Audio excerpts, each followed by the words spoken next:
सपने देखने की हिम्मत। कहानी की शुरुआत। गांव का एक लड़का राहुल गरीबी में पला बड़ा था। उसका घर मिट्टी का था और परिवार बमुश्किल दो वक्त की रोटी जुटा पाता था। राहुल के पिता किसान थे, लेकिन खेती में अधिक आय नहीं हो पाती थी। राहुल को बचपन से ही पढ़ाई का शौक था। स्कूल में वह सबसे तेज था, लेकिन हालात ऐसे थे कि कई बार उसे किताबें खरीदने के लिए दूसरों से मदद लेनी पड़ती थी। एक दिन स्कूल में उनके शिक्षक ने कहा, बच्चों, जीवन में वही सफल होता है जो अपने सपनों को सच करने का साहस रखता है।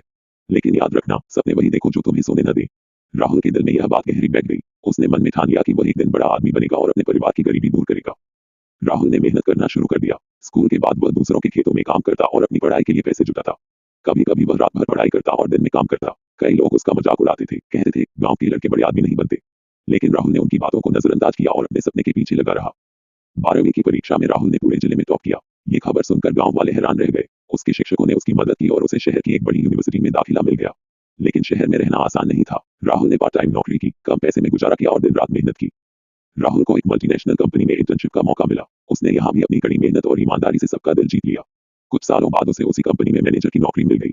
वह गांव के पहले लड़के थे जिसने ऐसा मुकाम हासिल किया। जब राहुल पहली बार अपने गांव लौटा तो उसके स्वागत में पूरा गांव उमड़ पड़ा। उसने अपने माता पिता के लिए एक नया घर बनाया और गांव के स्कूल में बच्चों के लिए एक लाइब्रेरी खुलवाई। उसने गांव के बच्चों को सपने देखने और उनके लिए मेहनत करने की प्रेरणा।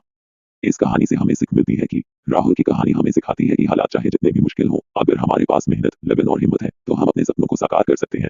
निष्कर्ष। राहुल ने साबित कर दिया कि सपना देखने वाला ही नहीं, उसे पूरा करने वाला भी बड़ा बनता है। आपका सपना क्या है? उसे पूरा करने की शुरुआत आज ही करें।